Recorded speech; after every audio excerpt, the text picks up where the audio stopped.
Human cloning. आपने जुड़वा लोगों के बारे में तो सुना ही होगा, जो शक्ल सूरत से एक जैसे दिखते हैं, पर ये लोग जिनका जन्म जुड़वा के रूप में होता है, दरअसल ये माँ की कोख में एक ही स्पर्म के डिस्ट्रीब्यूशन के कारण होता है और फिर जुड़वा बच्चों का जन्म होता है। लेकिन जुड़वा दो तरह के होते हैं, एक इंडेंटिकल, दूसरा नॉन इंडेंटिकल। इंडेंटिकल में शरीर और शक्ल की बनावट बिल्कुल एक जैसी होती है। नॉन इंडेंटिकल में शक्ल और शरीर की बनावट अलग अलग होती है।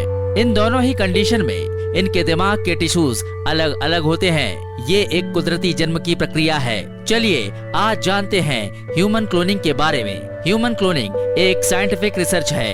इसमें एक इंसान की हूबहू नकल की जाती है। यहाँ तक कि ह्यूमन क्लोन को एक इंसान की यादें हर वो वक्त लम्हा याद होता है जिस इंसान का वो क्लोन है।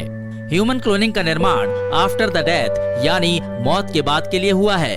एक इंसान अपना क्लोन बनवा के मरने के बाद फिर से अपने जीवन को जी सकता है, और ऐसा इसलिए हो सकता है कि जब वो इंसान जिस वक्त मरा उसी वक्त उसकी हर एक याद को क्लोन में डाल दिया जाता है और वो मरा हुआ इंसान वहीं से जी उठता है जहां से वो मरा है।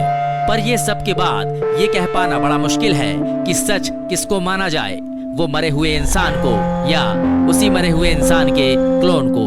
क्योंकि क्लोन ह्यूमन टिश्यूज से बनता है, तो क्या उसे मौत का एहसास रहता है जो उसकी मौत इंसान के रूप में हुई है, या सिर्फ इंसान ही मौत का दर्द समझ पाता है?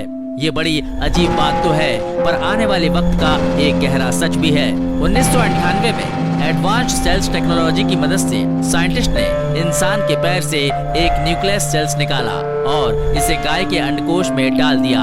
अब साइंटिस्ट इससे इंसान का पैर बनाना चाहते थे या गाय का, आज तक गोपनीय रहा, पर उन्होंने इस प्रोजेक्ट को डॉली द शीप का नाम दिया।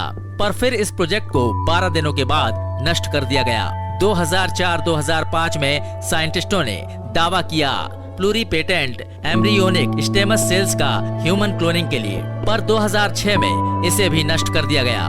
फिर 2008 में साइंटिस्ट ने ह्यूमन क्लोन सेल्स का निर्माण किया, पर इसे भी नष्ट कर दिया गया, और 2011-2013 में भी यही हुआ।